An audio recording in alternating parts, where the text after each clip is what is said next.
ముందుగా మా ఛానల్ చూస్తున్న ప్రేక్షకులందరికీ అలాగే మా ఛానల్ వీక్షిస్తున్న ప్రేక్షకులందరికీ ధన్యవాదాలు. ఈరోజు విషయానికి వస్తే రేపు మహాలయ అమావాస్య అంటే అక్టోబర్ 2వ తారీఖు 2024 ఈ సంవత్సరంలో 2వ తారీఖు మనకు మహాలయ అమావాస్య అనేది వచ్చిందండి. ఈ మహాలయ అమావాస్య రోజు ఏం చేయాలి ఏంది అనేది ఈ వీడియోలో నేను మీకు చెప్పదలుచుకున్నాను.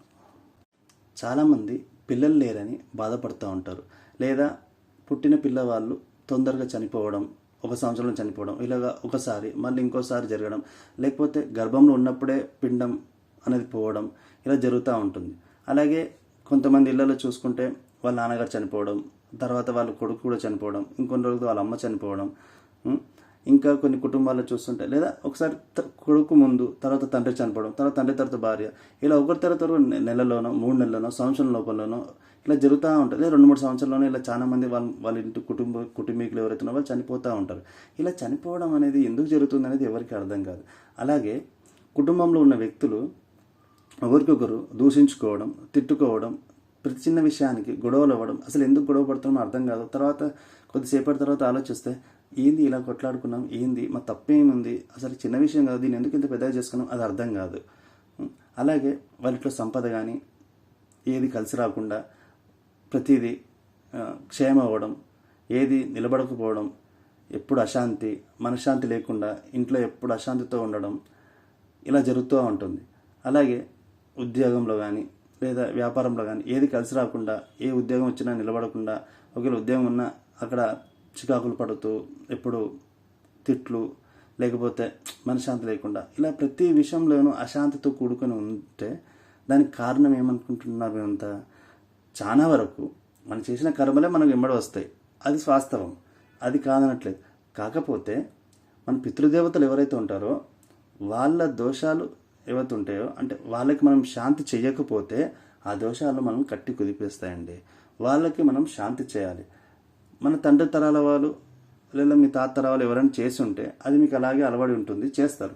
కానీ ఎవరైతే అసలు చేయడం లేదు, లేక వాళ్ళు మర్చిపోయాం, మాకు సంబంధం లేదు, చనిపోయారు అంతే, అప్పుడు ఒకసారి చేసేసాం వదిలేసామండి, ఇంకేం చేయమని అంటే అది కాదు, అది చెయ్యాలి. వాళ్ళకి మనం శాంతి చేస్తే వాళ్ళు సంతృప్తి చెంది మనకు కావాల్సినవన్నీ వాళ్ళు సమకూరుస్తారు.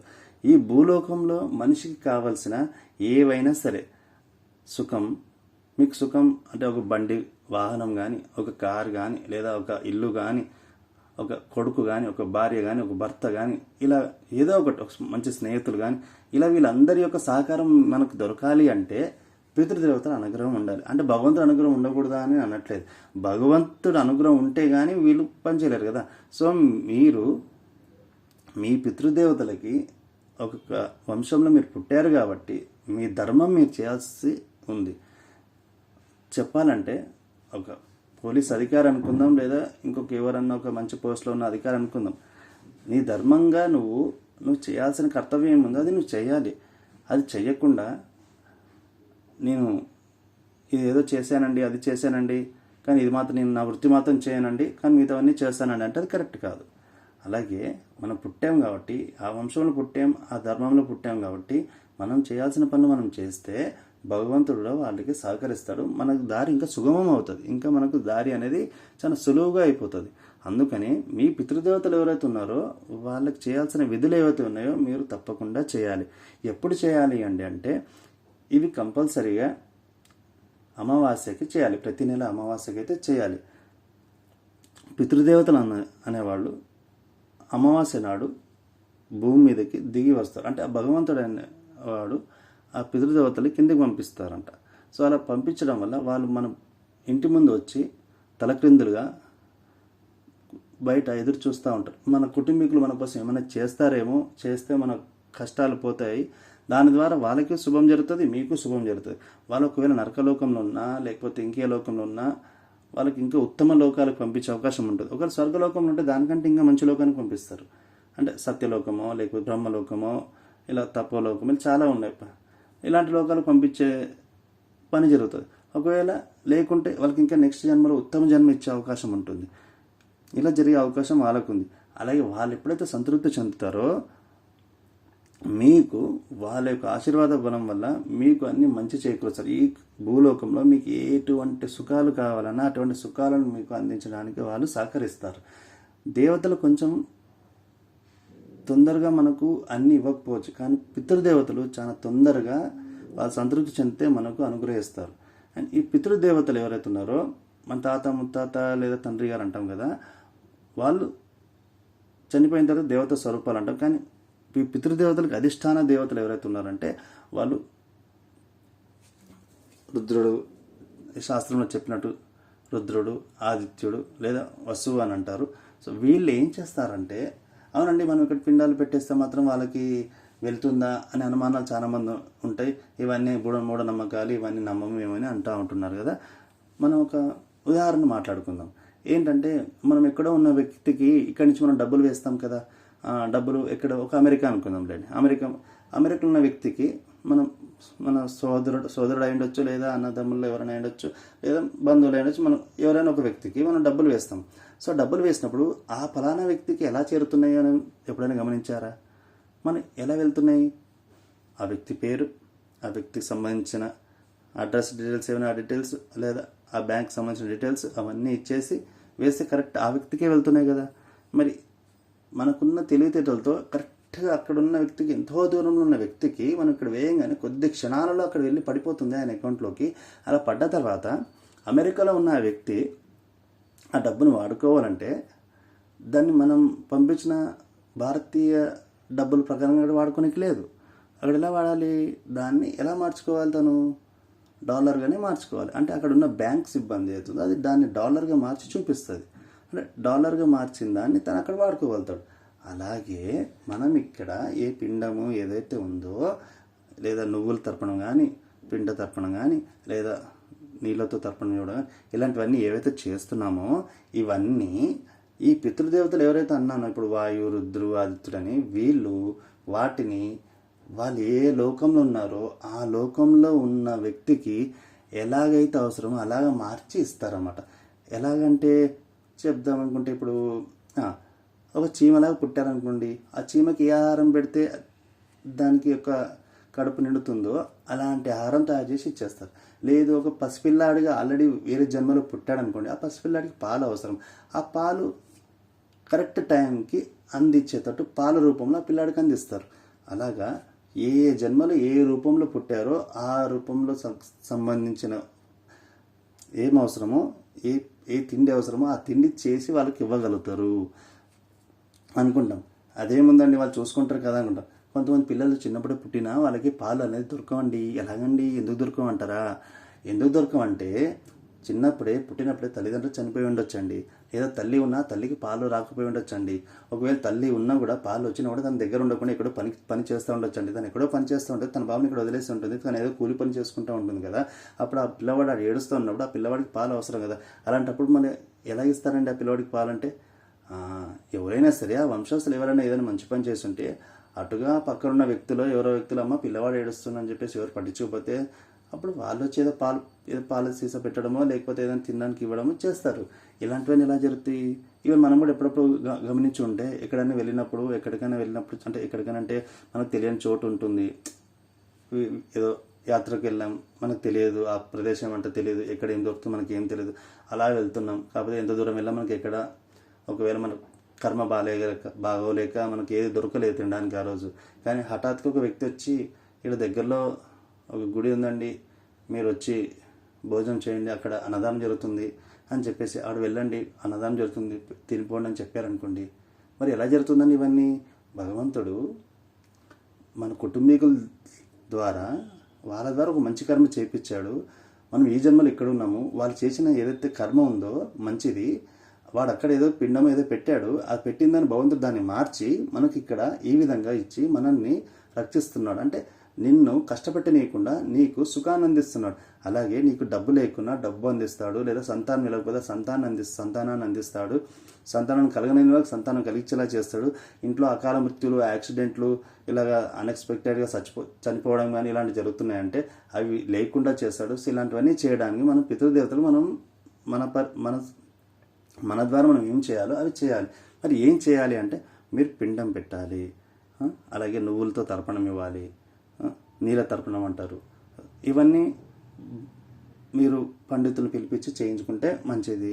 లేదండి మేము అలా చేసుకున్నంత లేదండి అంటే కనీసంలో కనీసం మీరు పశువులకో లేదా కుక్కలకి లేదా కాకులకి పక్షులకి మీరు చేసిన వంటలో ఏదో ఒక వంట మీ వాళ్ళకి ఇష్టమైన వంట అయినా పర్లేదు, మీ పితృదేవతలకు ఇష్టమైన వంట కానీ అవి చేసి బయట ఒక ఇస్త్రీలో వేసి పెడితే అవి తింటాయి. ఆ విధంగా వాళ్ళు వచ్చి తీసుకుంటారని ఒక నమ్మకం. అలాగే మీరు ఇంట్లో మీరంతటి మీరు చేసుకునే విధంగా కనీసం అంటే ఎవరు చేయాలంటే కంపల్సరీగా వాళ్ళ కొడుకులు ఉంటే కొడుకులే చేయాలి. తండ్రికి సంబంధించిన కొడుకులు ఎవరైతారో వాళ్ళు చేయాలి. ఇది పెద్ద కొడుకు చేయాలా, చిన్న కొడుకు చేయాలా, రెండో కొడుకు చేయాలనేది ఏమీ లేదండి. అందరూ చేయవలసిందే కంపల్సరీగా. ఆయన చేశారు కదండి నాకేం సంబంధం లేదండి నాకు బాగానే ఉంటుందంటే కాదు, ఎవరు చేస్తే వాళ్ళకే వస్తుంది. కాకపోతే అందరు ఒకే చోటు ఉన్నామంటే అందరు కలిసి ఉన్నామంటే అప్పుడు మీ అన్నగారు ఎవరైతున్నా ఆయనతో చేయించండి, మీరు అందరూ పాల్గొనండి చాలు. అలా కాకుండా మేము అందరు విడిపోయామండి, మేము ఎవరి వాళ్ళు సపరేట్గా ఉన్నామండి అంటే అప్పుడు ఎవరికి వాళ్ళు చేయాల్సిందే. ఇలా చేసేటప్పుడు కంపల్సరీగా మీ యొక్క పితృదేవతల్లో ఫోటో ఉంటే ఫోటో పెట్టండి. ఆ ఫోటో దగ్గర దీపం అంటూ వెలిగించాలి. ఆ దీపం ఎవరు వెలిగించాలంటే కంపల్సరీగా ఆ ఇంటి యొక్క పెద్ద కోడలు వెలిగించాల్సి ఉంటుంది. ఒకవేళ పెద్ద కోడలు లేని పక్షంలో రెండో కోడలు చిన్న కోడలు వాళ్ళు వెలిగించాల్సి ఉంటుంది. కానీ కొడుకు వెలిగించకూడదు, ఇది కోడలే వెలిగించాల్సి ఉంటుంది. తను వెలిగిస్తేనే వాళ్ళకి ముక్తి పొందగలుగుతారు, లేదంటే కష్టం. ఎందుకు ఇలాగంటే ఒకరి మధ్యలో ఒకరి సంబంధాలు ఉండాలనో మరి ఎందుకు ఇలా ఆచారం పెట్టాడో తెలియదు. కానీ ఈ అత్త కోడలు మామ వీళ్ళందరూ ఒకరిగా కలిసి ఉంటేనే ఆ కుటుంబం మంచి. అందుకే అందరూ ఒకరికొకరు కలిసి ఉన్నారు. అత్త కోడలు కొట్లాడడం వల్ల లేదా మామతో కొట్లాడడం వల్ల లేదా వీళ్ళు కొడుకులు కొట్టడం ఇలా కొట్లాడడం వల్ల ఏమవుతుందంటే వాళ్ళు చేసిన పనులకి మేము వాళ్ళకి ఏమి చెయ్యము, వాళ్ళు ఉండగానే వాళ్ళని సరిగ్గా చూసుకోకపోవడము, వాళ్ళతో మాట్లాడకపోవడము, వాళ్ళు అసలు వాళ్ళ పరిస్థితి బాగాలేదు, ఇంకా ఆరోగ్యం బాగాలేదు, అలాంటి స్థితిలో కోడలు నాకు సంబంధం లేదు నేను పోనే అని చెప్పేసి కొడుకు చెప్పడం, కొడుకు ఇంకా భార్య మాట విని వాళ్ళ దగ్గరికి వెళ్ళకపోవడం ఇలా జరుగుతూ ఉంటుంది.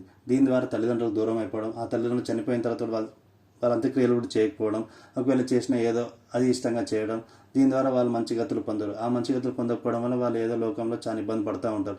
వాళ్ళు ఇబ్బంది పడడం వల్ల వీళ్ళు సుఖపడతారని వీళ్ళు అనుకుంటారు. కానీ మూర్ఖత్వంలో పోయి వీళ్ళు కూడా వాళ్ళు శాంతి పొందలేదు కాబట్టి దాని యొక్క ప్రతిఫలం వీళ్ళు కూడా అనుభవిస్తారు. కానీ వీళ్ళకి అర్థం కాని విషయం వాళ్ళకి అర్థం కాదు ఎందుకు ఇలా జరిగిందో. తర్వాత వీళ్ళకి కూడా అదే గతులు వస్తాయి. ఎందుకంటే వీళ్ళు ఏం చేయలేదు కాబట్టి తల్లిదండ్రులకు, తర్వాత నీ పుత్రులు కూడా నీకేం చేయరు.